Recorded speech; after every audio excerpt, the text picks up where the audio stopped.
بسم اللہ الرحمن الرحیم۔ السلام علیکم ورحمۃ اللہ وبرکاتہ۔ آج 13 فروری 2026 جمعہ کا دن ہے۔ جامع جمعیت الاصلاح مملکت البحرین سے جمعہ کے خطبے کا اردو ترجمہ پیش کیا جا رہا ہے۔ تمام تعریفیں اللہ تعالیٰ کے لیے ہے۔ اے ایمان والو، خبردار ہو جاؤ کہ ماہ رمضان المبارک قریب آ پہنچا ہے، جو رحمتوں اور برکتوں کا مہینہ ہے، معافی اور مغفرت کا مہینہ ہے، اور جہنم کی آگ سے آزادی کا مہینہ ہے۔ یہ وہ مہینہ ہے جس میں جنت کے دروازے کھول دیے جاتے ہیں اور کوئی دروازہ بند نہیں رہتا، اور جہنم کے دروازے بند کر دیے جاتے ہیں اور کوئی دروازہ کھلا نہیں رہتا۔ اس مہینے میں نیکی کرنے والے اطاعت گزاری اور زمین اور آسمان کے رب کی تقرب میں ایک دوسرے سے آگے بڑھنے کی کوشش کرتے ہیں۔ اللہ تعالیٰ کا فرمان ہے، شہر رمضان الذی انزل فیہ القرآن ھدی للناس وبینات من الہدی والفرقان۔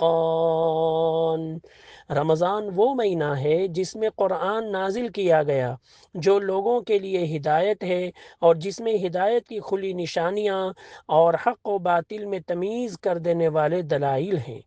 مسلمانوں، عقل مند تاجر وہی ہے جو اپنی تجارتی سیزن کے آنے سے پہلے اس کی تیاری کرتا ہے، اور وہ سمجھدار بندہ جو اللہ سبحانہ و تعالیٰ کے اجر کا امیدوار ہے وہی ہے جو رمضان کے آنے سے پہلے اس کی تیاری کرے۔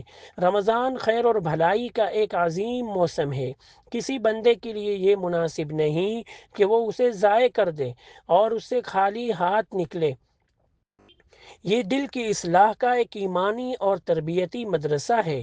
نبی کریم صلی اللہ علیہ وسلم نے فرمایا، اس شخص کی ناک خاک آلود ہو جس نے رمضان کا مہینہ پایا اور پھر اس کی بخشش ہونے سے پہلے وہ مہینہ گزر گیا۔ اس خطبے میں ہم کچھ ایسی ہدایات اور نصیحتیں ذکر کریں گے جو انشاءاللہ اس مبارک مہینے سے فائدہ اٹھانے میں مددگار ثابت ہوگی۔ پہلی ہدایت، اللہ سبحانہ و تعالیٰ کے حضور توبہ کرنا۔ توبہ زندگی بھر کا فریضہ اور کامیابی کا راستہ ہے۔ اللہ تعالیٰ کا فرمان ہے، اور اے مومنو، تم سب اللہ کے حضور توبہ کرو تاکہ تم فلاح پا جاؤ۔ توبہ کا مطلب ہے گناہوں کو چھوڑ دینا، ماضی پر ندامت کرنا، دوبارہ گناہ نہ کرنے کا پختہ ارادہ کرنا اور لوگوں کے حقوق اور مظالم کو ادا کرنا۔ جو ایسا کرے گا اسے اللہ کی رحمت، مغفرت اور توبہ کی قبولیت کی بشارت ہو۔ دوسری ہدایت، دل کی آمادگی اور نیت کی درستگی۔ رمضان کو اللہ کی اطاعت میں گزارنے کی سچی نیت کریں۔ آپ کا ہدف یہ ہو کہ آپ کے گناہ معاف ہو جائیں، آپ کا نام جہنم سے آزاد ہونے والوں میں شامل ہو جائے، اور آپ ان لوگوں میں ہوں جو ایمان اور احتساب کے ساتھ روزے رکھتے اور قیام کرتے ہیں۔ تیسری ہدایت، لا یعنی اور وقت ضائع کرنے والی چیزوں سے بچنا۔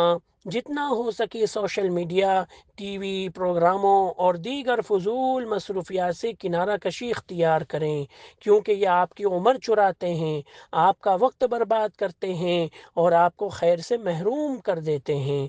چوتھی ہدایت، ایک نظام الاوقات یعنی شیڈیول بنانا۔ اپنی عبادت کے لیے ایک ٹائم ٹیبل بنائیں۔ تلاوت قرآن، نماز، ذکر، دعا، دین سیکھنا، صلہ رحمی، ضروریات زندگی اور اہل و عیال کے حقوق کے لیے وقت مقرر کریں۔ یاد رکھیں کہ آپ کے رب کا بھی آپ پر حق ہے، آپ کے نفس کا بھی حق ہے، اور آپ کے گھر والوں کا بھی آپ پر حق ہے، لہٰذا ہر حقدار کو اس کا حق دیں۔ پانچویں ہدایت، رمضان کے احکام سیکھنا۔ روزے، تراویح اور دیگر عبادات کے مسائل سے واقفیت حاصل کریں تاکہ آپ اللہ کی بندگی بصیرت اور علم کے ساتھ ویسے ہی کر سکیں جیسے اللہ پسند کرتا ہے۔ چھٹی ہدایت، صدقہ اور کھانا کھلانا، اپنی استطاعت کے مطابق مال صدقہ اور افطار کے لیے مخصوص کریں، جہنم کی آگ سے بچو، چاہے کھجور کے ایک ٹکڑے کے ذریعے ہی کیوں نہ ہو۔ نبی کریم صلی اللہ علیہ وسلم سے پوچھا گیا کون سا اسلام بہتر ہے؟ فرمایا کھانا کھلانا اور ہر جان پہچان والے اور اجنبی کو سلام کرنا۔ آپ صلی اللہ علیہ وسلم نے یہ بھی فرمایا جس نے کسی روزے دار کا روزہ افطار کروایا اسے روزے دار جتنا ہی اجر ملے گا، بغیر اس کے کہ روزہ دار کے اجر میں کوئی کمی کی جائے۔